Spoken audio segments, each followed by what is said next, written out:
Bueno, durante la presente clase vamos a hablar de un tema fascinante, de un tema que me agrada, me gusta y que es la esencia de la medicina táctica, conocer su origen, su historia, sus avances, de dónde viene para poder comprender. Entonces hoy voy a hablar de la línea de tiempo en el cuidado médico en la zona de combate. Voy a hablar de la evolución de la medicina táctica, de sus aportes, de dónde venimos y para dónde vamos. Es supremamente importante. Eh, los dejo con esta frase como reflexión para iniciar esta clase. Toda muerte es una tragedia para una sociedad, pero más trágico aún es ver morir a alguien sin recibir ningún tipo de ayuda. ¿Cuántas vidas se lograrían salvar al tener un conocimiento adecuado y llevar consigo el equipo adecuado? Es lamentable porque nosotros durante el transcurso de la historia, de las diferentes guerras, no hemos aprendido y realmente se han perdido muchísimas vidas por la falta de capacitación, por la falta de ser conscientes nosotros. Y los invito a todos a que empecemos a generar conciencia porque es supremamente importante. Como lo dice la frase, o sea, cualquier vida que se pierda es una tragedia para una nación.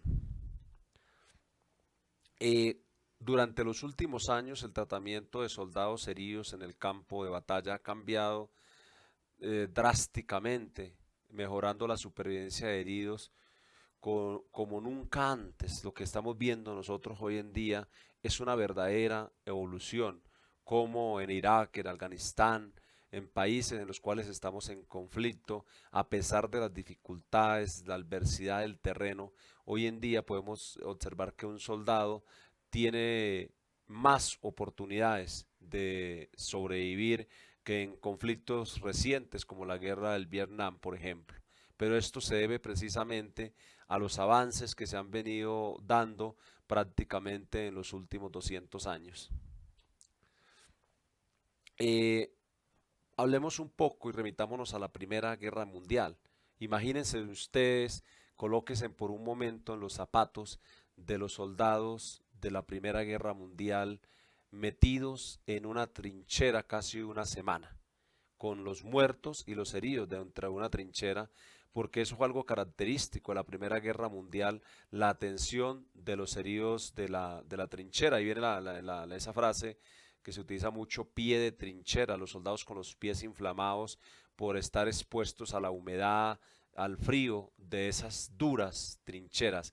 Imagínense la tarea tan difícil que era en la Primera Guerra Mundial, la atención de los heridos cuando los sistemas eran precarios, cuando no se contaban con medis preparados ni equipos, era algo catastrófico, era algo pues que uno analiza hoy en día y realmente esa guerra fue una tragedia para el mundo. Una de las herramientas principales que se utilizó en primeros auxilios fue el sistema de ayuda de compañeros soldados no médicos. Esto involucra que cada soldado estuviera al lado de su compañero, de modo que si uno fuera herido, el otro podría dar tratamiento inmediatamente. La ayuda al compañero, de la cual estamos hablando hoy en día, que prácticamente lo que nos habla TS3 para todos los combatientes, donde cada uno sepa proporcionar la atención, y eso era lo que se hacía en esa época, pero pues eran soldados que tenían conocimientos muy básicos en el manejo del trauma. Pero bueno, también surgieron algunos avances. Después, durante el mismo conflicto, se descubrió que la prevención del choque hipovolémico dependía sobre la pérdida de sangre. Ese es un punto importante que empezaron a analizar los cirujanos y que empezaron a contribuir para los avances que surgían pues más adelante. Por lo tanto, el uso de torniquetes y vendas de compresión se incrementó dramáticamente a fin de reducir el número de bajas. En esa guerra, pues la mayoría de torniquetes eran de tipo improvisado, pero si nosotros ponemos a evidenciar que más adelante les voy a mostrar los botiquines, los equipos, los soldados llevaban torniquetes y aplicaban torniquetes en este conflicto. Mm, Apareció, ya hablamos en la Segunda Guerra Mundial. La Segunda Guerra Mundial ya tiene una característica, es que con los avances de la Primera Guerra aparece en los ejércitos la figura de los paramédicos, el MEDI, el enfermero de combate. Bueno, cada país le da una denominación. En esa época se le decía MEDI, o en los Estados Unidos aún tiene ese nombre de MEDI. Muchos ejércitos lo utilizan como MEDI. Acá en Colombia se le conoce como enfermero de combate, socorrista militar o enfermero militar. Eso fue una figura que realmente ayudó mucho a este conflicto. También en este conflicto hay unos puntos importantes de resaltar como eh, el desbridamiento y limpieza de las heridas. Era algo de rutina, algo que cada Medi realizaba a las heridas contaminadas, al igual que la irrigación de las heridas con el fin de remover todo tejido muerto y del cierre secundario de las heridas. Cada Medi esto ya un equipo de pequeña cirugía, y esta limpieza de las heridas, porque las heridas de guerra son altamente contaminadas, ayudaba mucho en el tratamiento que más adelante se prestaba en los hospitales a los heridos.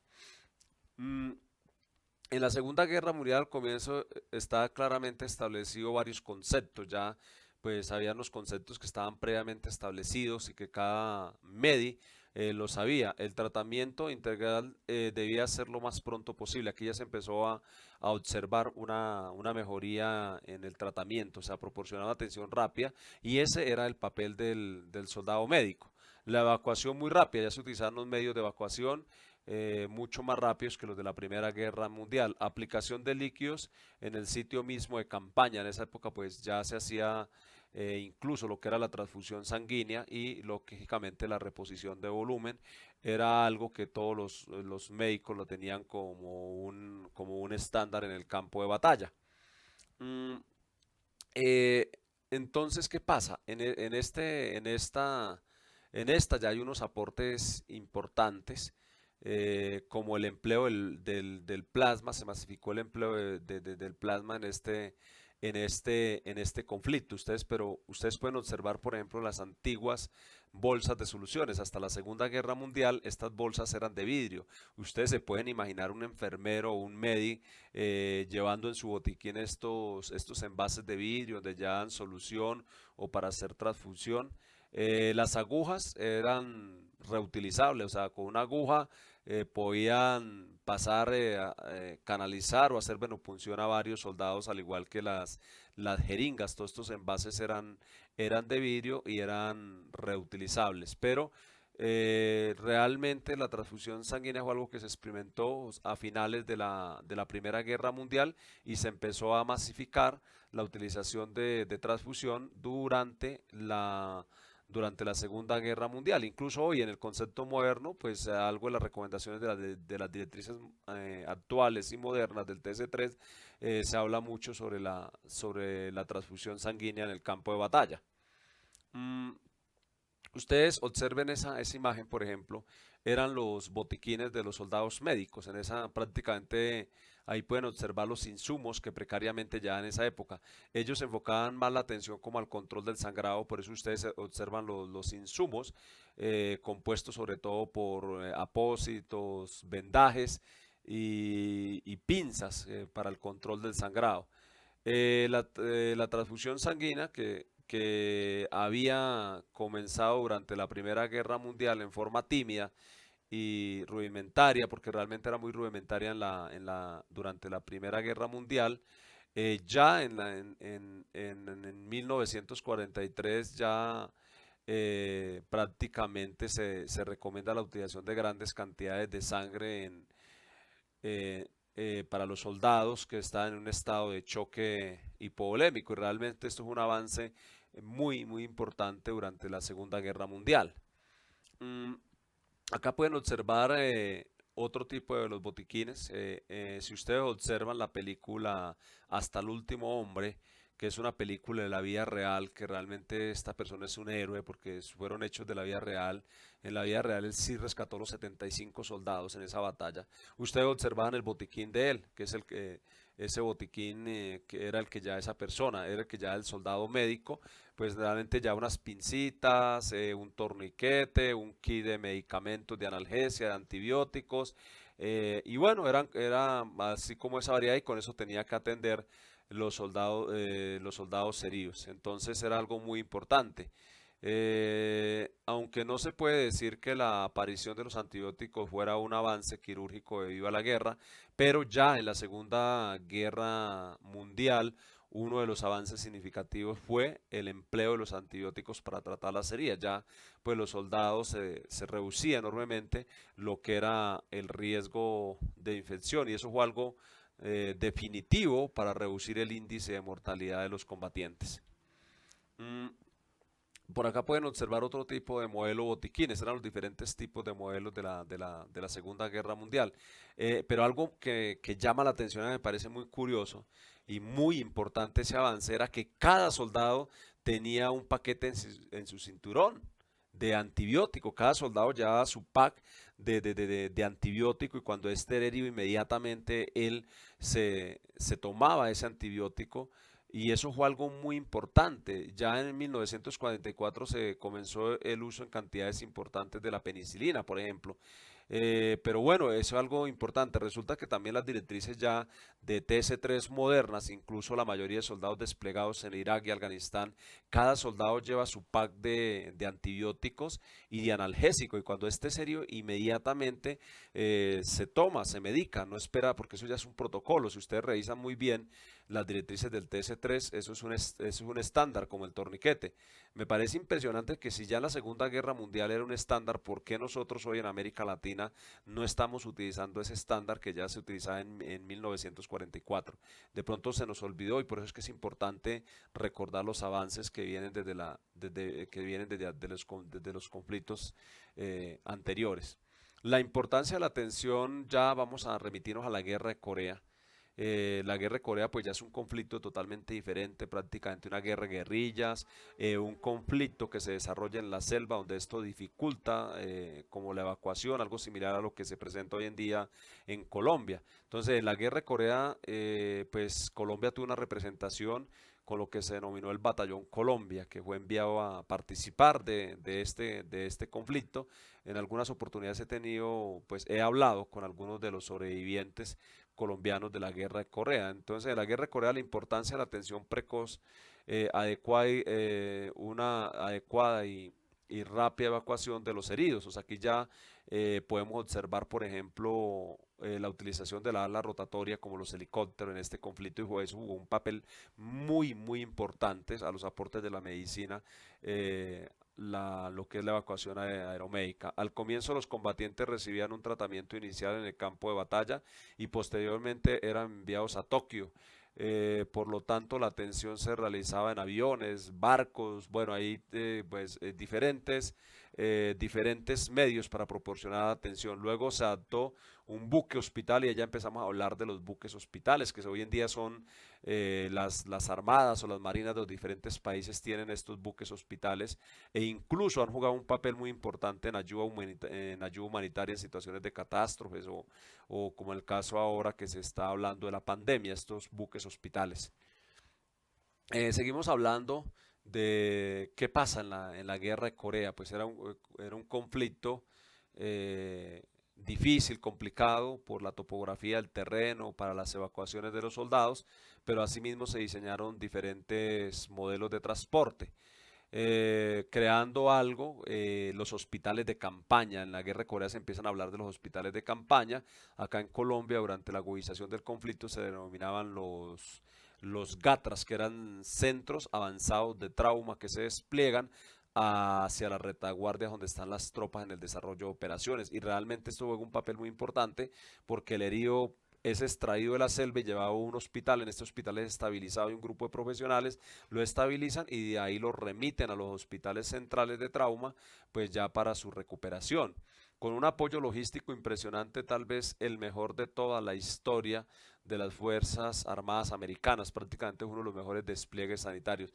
Se utilizó por primera vez el plástico para los líquidos. Aquí ya hay una noticia tan importantísima y que eso es lo que estamos utilizando hoy en día, todos los envases plásticos. Ya en la guerra de Corea se cambian esos empaques de vidrio que generaban muchos problemas en la Primera y en la Segunda Guerra Mundial, y ya aquí viene ese envase plástico, algo que celebra, pues fascinado con ese envase plástico porque esto reducía peso y riesgos. Mm, Punto de vista médico en la guerra de Corea, se comenzó a estudiar, investigar y documentar los defectos de coagulación intravascular y la insuficiencia renal aguda, que era muy frecuente. Aquí ya se empiezan a hacer unos estudios más avanzados, sobre todo con aquellos pacientes gravemente heridos, el tema de la hipotermia, la acidosis, la coagulopatía, ya empieza como a estudiar lo que eran las fallas multisistémicas en un paciente. Apareció el concepto de la falla sistémica en los heridos con lesiones severas. Entonces era algo como iniciar ese tipo de tratamientos y que realmente son claves para que una persona sobreviva en el campo de batalla.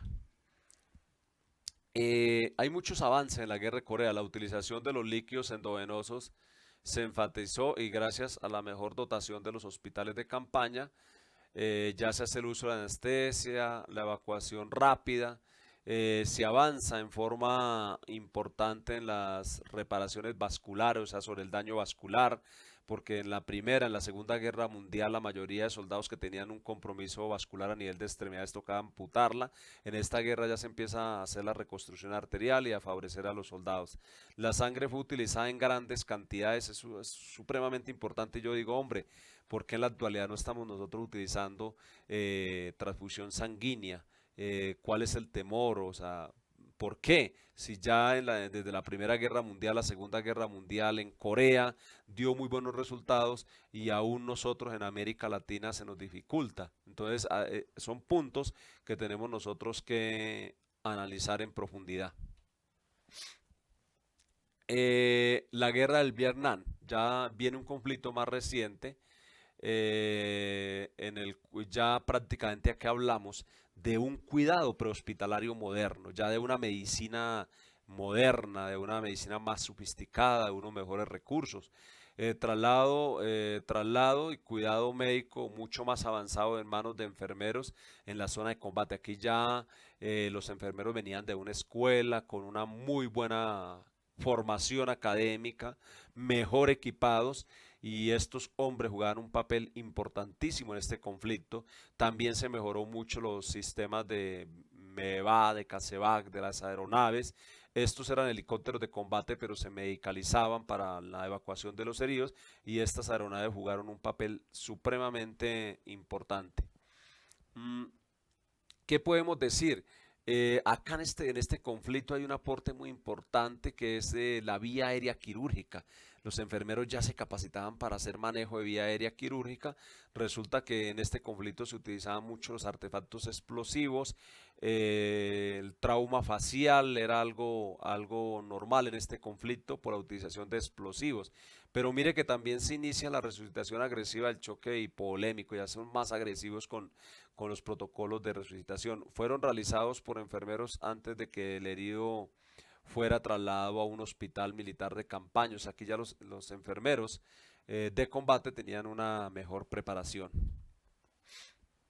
Mm, Trajo el uso de servicios de ambulancias aéreas. Aquí prácticamente unos aportes hacia la medicina civil ha sido lo que conocen, el concepto de aeromedicina, que es prácticamente un aporte ya de este conflicto.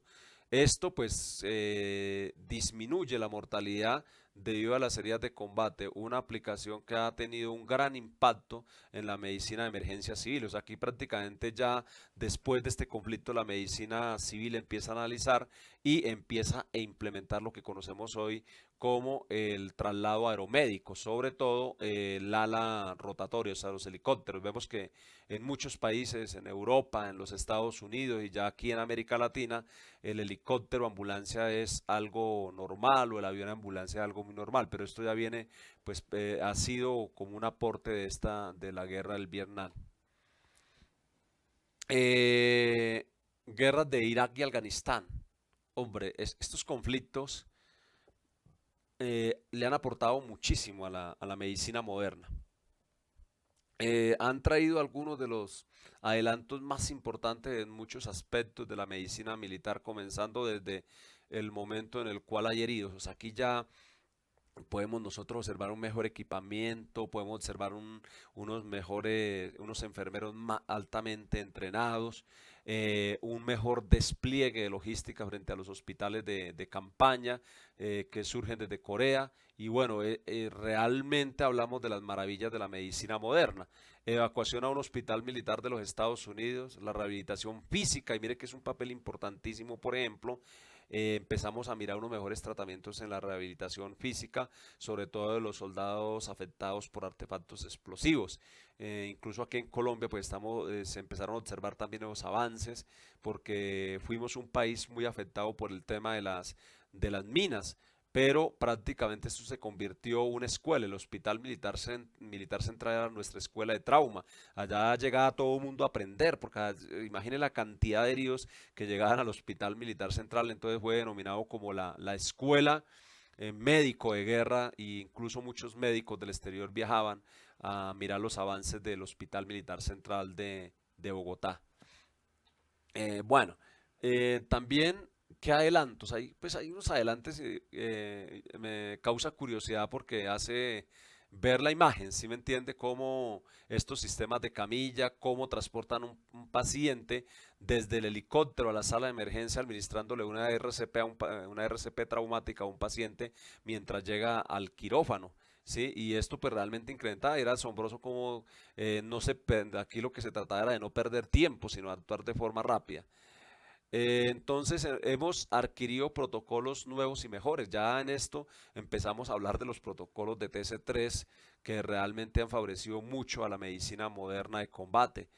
Elaborando nuevas gasas hemostáticas, el tema ya de la implementación de los hemostáticos, eso es una maravilla. La primera vez que le mostré a un cirujano del hospital militar un hemostático se quedó asombrado porque me dijo: Bernal, ¿usted cómo controla el sangrado tan rápido en el campo de batalla? Porque yo soy cirujano vascular y a mí se me dificulta. Le dije: mi general, muy fácil, mire, una gasa hemostática la coloco y hago una presión y al minuto tengo una hemorragia controlada. Y me decía: no lo puedo creer, eso es una maravilla, vea que usted que está en la selva tiene esa maravilla y yo que estoy acá en un quirófano no lo tengo. Entonces él se quedaba con un poco sorprendido y le dije: claro, mi general, esto es la clave para salvar vidas, los hemostáticos. Y realmente yo sí creo que es la clave para salvar vidas. La utilización de las gasas hemostáticas en el campo de batalla para las hemorragias sanguinantes, pues es una herramienta muy buena. Se han mejorado los líquidos de resucitación por medio de sueros para no deshacer el coágulo. Ya empezamos nosotros a cambiar el concepto de los cristaloides por los coloides, porque anteriormente eran solamente cristaloides, o sea, solamente agüita. Acá ya empezamos a hablar del uso de los coloides, del plasma y bueno, mejores oportunidades de supervivencia de los soldados. Eh, en esos adelantos también, desde antes de los años 90, enfermeros de combate de las ramas de comando, operaciones especiales, fueron entrenados en cuidados avanzados de trauma, pero en un modelo civil. Ahí se presentan, eso es un análisis que empieza a hacer, porque hasta esa época, pues en la década de los 90, la mayoría de enfermeros utilizaban, incluso médicos, utilizábamos nosotros el modelo del ATLS o PHTLS. pero este entrenamiento no toma en cuenta los entornos y peligros de las misiones de las fuerzas de despliegue o de grupos de intervención rápida.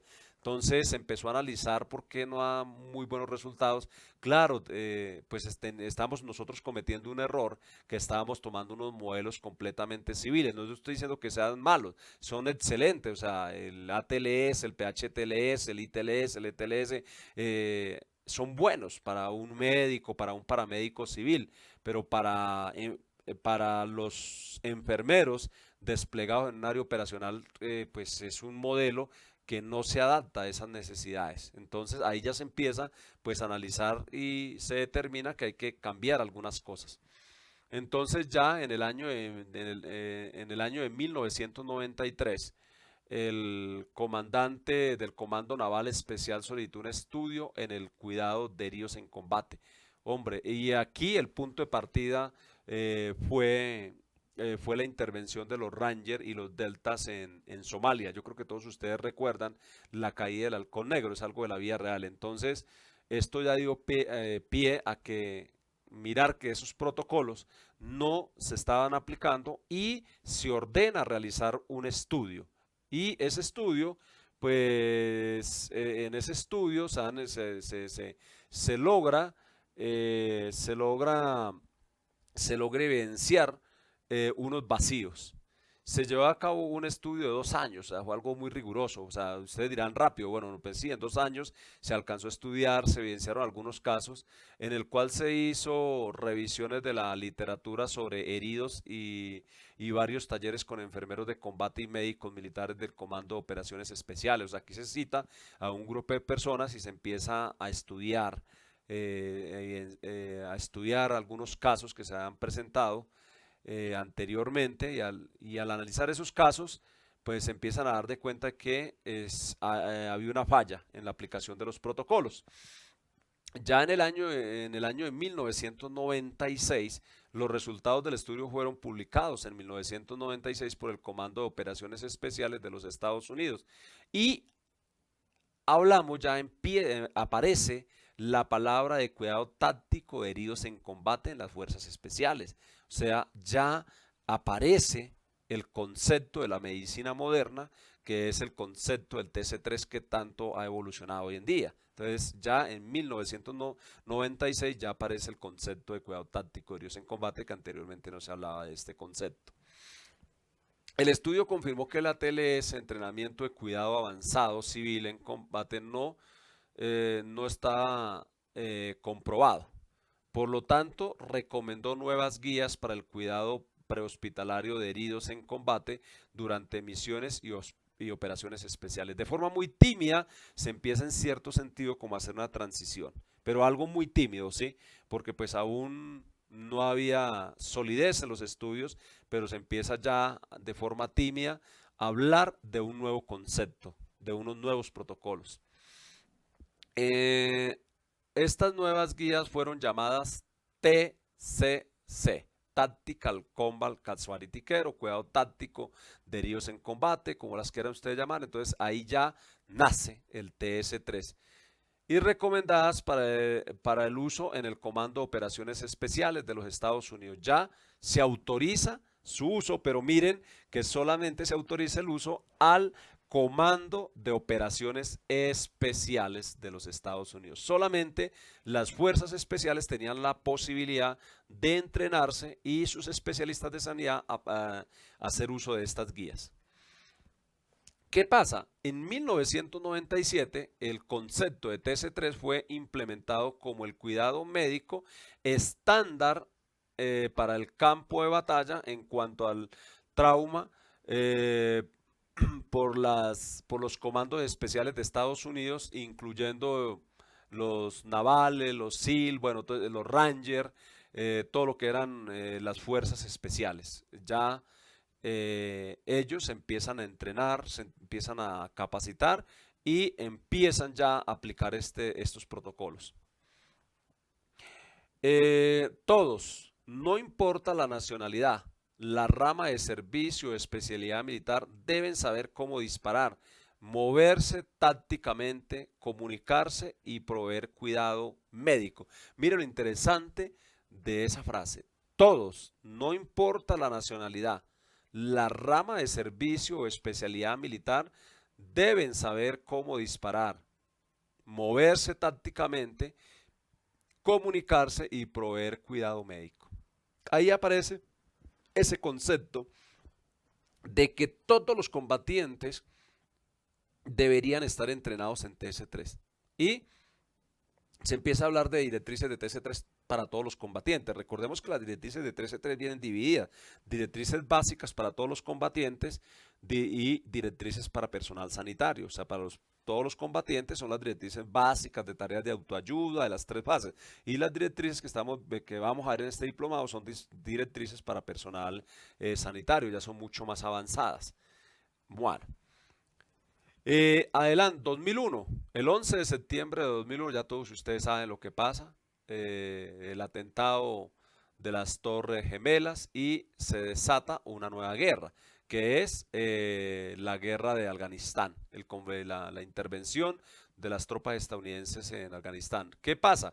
Estados Unidos de América sufrieron ataques terroristas. Las fuerzas estadounidenses salieron a Afganistán bajo el protocolo civil de ATLS con la excepción de los US Army y las fuerzas especiales. O sea, las fuerzas regulares salieron aún en el año 2001 con los protocolos viejitos, pero resulta que las fuerzas especiales y todo lo que eran componentes de fuerzas especiales sí salieron con las nuevas directrices. El comité de TC3 fue desarrollado para mantener y actualizar sus recomendaciones. Entonces aquí ya se habla de crear un comité y se crea el comité, que es un comité conformado por enfermeros y cirujanos médicos, que son militares todos, que hacían parte del Departamento de Defensa. Yo recuerdo que en el año 2001 en Colombia realizamos el primer curso interescuelas con el Ejército Sur y en este curso interescuelas, que era de 8 manuales, tímidamente ya se empezaba a hablar de la aplicabilidad de las directrices del TC3 y ellos ya sugerían a sus ejércitos aliados o sus países con los cuales tenían convenio aplicar estas directrices. Bueno, en el año 2004, el Ejército de los Estados Unidos y el Instituto de Investigación Quirúrgica del Ejército colaboraron y se comenzó un programa piloto llamado la Iniciativa de Transición de TC3. Y miren, en el año 2004 inician esa transición. Su finalidad, entrenar y equipar a las unidades de las Fuerzas de Operaciones Especiales que se despliegan en el teatro de operaciones de combate. Entonces aquí ya se empieza un programa piloto, pero este programa piloto no viene solamente con un entrenamiento. Aquí ya viene el entrenamiento y se empieza a implementar de que cada soldado de fuerzas especiales debería llevar un AIFA o un equipo mínimo de primera respuesta. Ya se empieza a hablar de la implementación del torniquete para cada combatiente. Entonces ya en el año 2005 variaciones de la iniciativa de transición de TC3 se utilizan con los US Army, la 82 División de Paracaidistas, la 10ª División de Montaña y la 101 División de Asalto Aéreo. Ya aquí empiezan a abrir esto hacia las otras unidades, o sea, empezar a dar un mayor cubrimiento al resto de divisiones del ejército. Avances significativos. El Departamento de Defensa de Estados Unidos emplea el TS3 como su estándar en atención médica para los heridos en combate. Hoy en día es un estándar que está salvando muchas vidas. Si uno le pregunta hoy en día a un soldado, a un ranger, a un delta, ¿cuál es, uno de sus mejores cursos?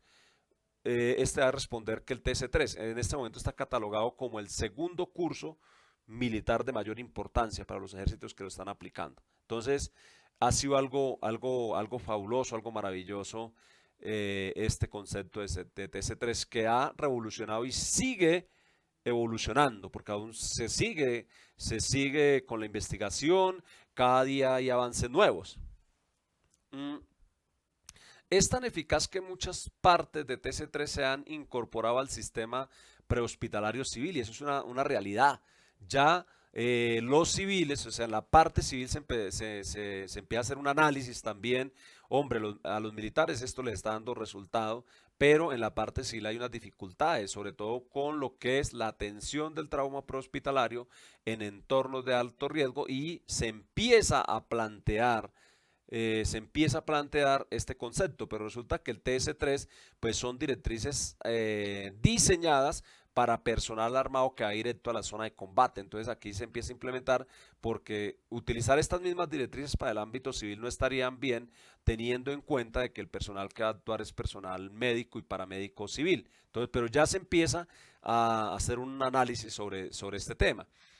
Entonces, ¿esto a qué va? Surge una necesidad también en el ámbito civil, que se evidencia que los cursos de ATLS, PHTLS tienen los vacíos porque son unos cursos de trauma civil donde se habla mucho de la escena, pero no hablamos de aquellos escenarios, por ejemplo, de terrorismo, tiradores activos o múltiples víctimas.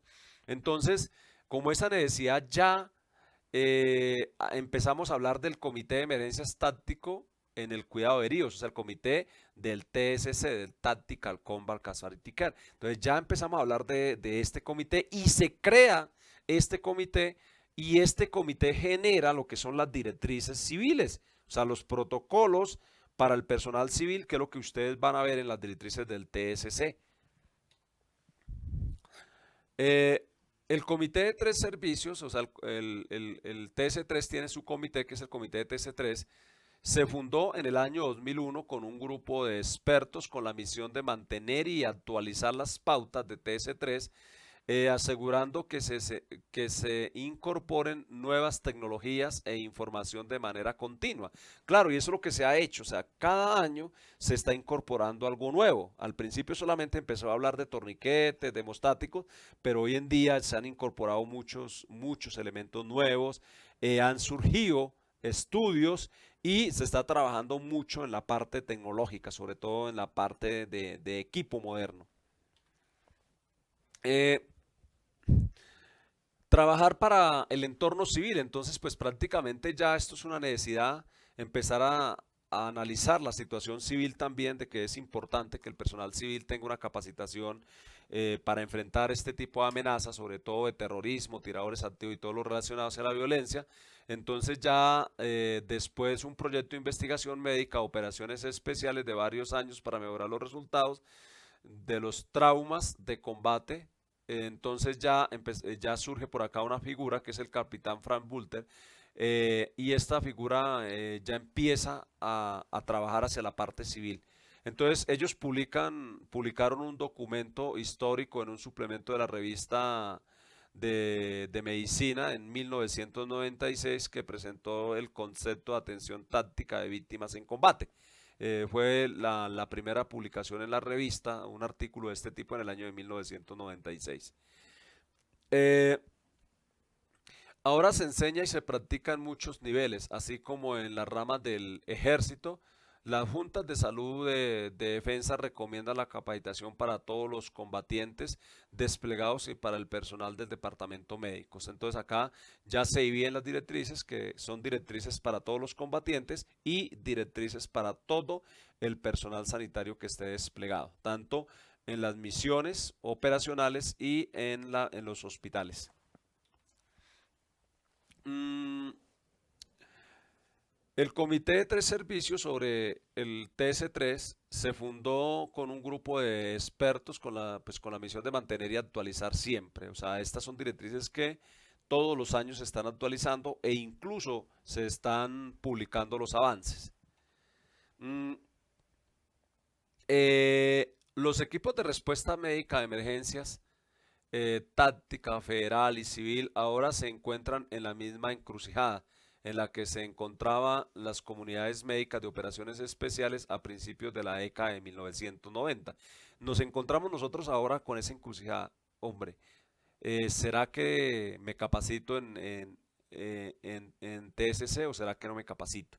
Hombre, la situación de América Latina en los últimos 5 años hemos notado unos cambios y un incremento en los índices de violencia. La mayoría de nuestros países, en ciertos sentidos, son impactados por la violencia. Y la implementación de estas guías son supremamente importantes porque esto le da una mejor oportunidad al paramédico, al médico, a la persona que va a responder a este tipo de emergencias. La implementación de las pautas de TCC, tal como están escritas en los protocolos civiles, tienen los mismos defectos fundamentales que la utilización de los principios civiles de ATLS para el tratamiento en el campo de batalla de los heridos de combate. O sea, aquí estas directrices se remiten a lo que es el ámbito militar, no abordan los temas civiles, que es lo que está haciendo, que es la función, pues prácticamente ahora ya que está creado el comité de TSC, que son los que tienen que abordar este tipo de situaciones. Esta práctica esencialmente basa la atención médica en una doctrina diseñada para abordar el entorno específico y las restricciones del campo de batalla militar, no en el entorno civil. Pero cuando hablamos de TS3 es netamente militar. Ya cuando uno habla de TSC, vamos a hablar del entorno civil. Entonces, está escrito para el médico de combate que opere en un teatro de combate, no para el médico táctico civil que opera pues en un entorno civil, porque total es muy diferente la actuación. No hay duda de que las armas y las heridas son similares entre las dos configuraciones y no hay duda de que los equipos tácticos federales y civiles están en el combate. O sea, realmente hoy en día lo hemos evidenciado mucho en los Estados Unidos con los famosos tiradores activos, la respuesta. Entonces ya podemos nosotros observar los equipos SWAT, equipos de paramédicos que se empiezan a entrenar. Y ya no es raro uno ver a un paramédico que utilice un casco y un chaleco balístico. Eso es algo ya normal en algunos países de Europa y en los Estados Unidos para brindar este tipo de respuesta. Empezó a hacer una transición, un cambio en los equipos de respuesta civil también. Pero así como ATLS no abordó muchos de los factores únicos, específicos del entorno del combate militar, TSC no aborda las diferencias entre el entorno militar, el proveedor federal o civil y el entorno no militar. O sea, nosotros en TS3 nos limitamos a abordar lo que a nosotros nos compete, que es el entorno netamente militar. Por eso hay que saber diferenciar, porque muchas veces observamos que se imparten cursos de TS3 para personal civil. Esto no es adecuado. Lo adecuado para el personal civil es que debe conocer las directrices del TSC, que ese sí ya es el táctica de emergencia caso de ticker, ya es para el personal civil. Siguiendo el modelo del comité de atención de víctimas en combate táctico, entonces ya estamos hablando del comité civil. Este comité pues realmente es el encargado de unificar las directrices y pues con el aporte de todos contribuir para que los países empiecen a implementar. Se compone de una amplia gama de líderes operacionales y académicos de diferentes instituciones. Acá está participado el FBI, el del Departamento de Defensa de los Estados Unidos, los equipos de paramédicos, el Colegio Americano de Cirujanos, el Comité de Trauma, porque ha sido un trabajo donde se han involucrado diversas instituciones para sacar las directrices del TEG. Responsabilidad del Comité TEG. Mantener y actualizar las pautas. Eso todos los años se hace un congreso. Este año no se hizo pues porque por el tema de la pandemia, pero en los Estados Unidos todos los años se reúne y se realiza el congreso. Incorporando nueva información y tecnología. Las guías prácticamente todos los años se publican y uno puede observar que ellos señalan con letra roja los cambios. Reflejar los mejores principios de medicina basado en evidencia. Pues realmente ellos toman como referencia el ámbito militar, sobre los avances, porque hoy ya es común, anteriormente era muy raro, por ejemplo, ver colocar un torniquete en el entorno civil. Hoy ya eso es común, es algo muy común, de que tanto el militar como el civil debería utilizar un torniquete. Mm, el Comité T sigue siendo una entidad civil independiente, pero mantiene una estrecha relación con los militares, lógicamente, y aquí lo más importante, que siempre lo hemos dicho y lo he dicho en diferentes escenarios, que todos somos importantes en este grupo. O sea, los militares tienen un tipo de experiencia, los civiles tienen otro tipo de experiencia. Si juntamos las dos experiencias, podemos hacer grandes cosas. Por eso es que la invitación es a la unión, unámonos todos, porque pues con los aportes de todo es más fácil contribuir para el mejoramiento de estos protocolos. De la atención táctica de emergencias para accidentes incluye las siguientes situaciones. ¿Qué incluye acá? Eh, para equipar, para equilibrar la amenaza, el alcance de la práctica civil, las diferencias en la población civil, los límites del equipo médico y los recursos variables para responder a emergencias atípicas. Establecer un marco que equilibre la relación riesgo-beneficio para toda la respuesta médica operativa. Brindar orientación sobre el manejo médico de las muertes prevenibles en el punto de la herida o cerca.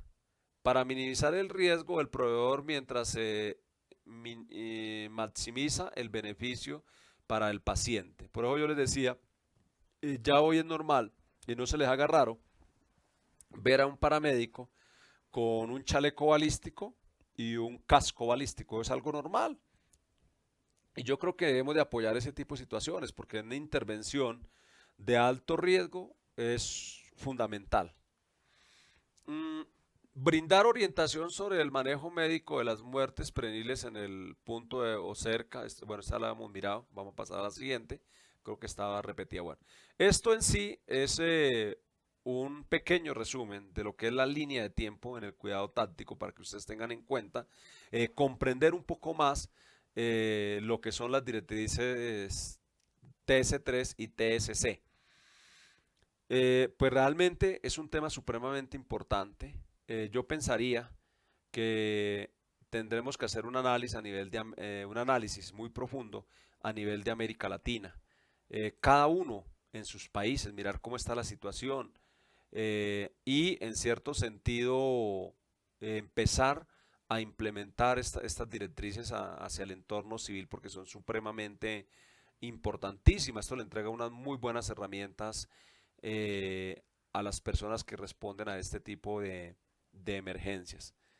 Bueno, los dejo con esta pequeña frase. O sea, yo siempre hablo y en muchos escenarios lo digo, que se debe de tener vocación, que si no se tiene vocación es mejor cambiar de profesión. Y se los digo de forma sincera, de verdad. Ejercer con vocación su profesión, con pasión, con amor, con compromiso. Por eso los estoy invitando una vez más a la unión, a que nos unamos todos en un solo proyecto a nivel de América Latina. Cada uno desde sus países puede realizar diferentes aportes, aportes que serán tenidos en cuenta y aportes que serán muy valiosos, porque nosotros debemos de empezar a construir nuestros propios protocolos. Qué bueno sería que lográramos un consenso para América Latina y que nosotros creáramos nuestro propio comité de habla hispana, o sea, nuestro propio comité de investigación científica, donde nosotros mismos, con la experiencia de cada uno de ustedes y el análisis de lo que sucede en sus países, podamos de pronto, teniendo ya como referencia lo que está construido, de pronto plantear unos mejores protocolos de actuación. Porque si bien es cierto que se ha avanzado, en la actualidad los protocolos, tanto el T, sobre todo en la parte civil, hay unos vacíos todavía, que hay que llenar esos vacíos, que tenemos que trabajar enormemente en estos, porque hay muchas cosas que han quedado por fuera de estos protocolos. Entonces los invito a que trabajemos unidos, los invito a aportar aportar sus conocimientos y que entre todos empecemos a generar ideas. Bueno, nos vemos en la próxima clase. Un saludo.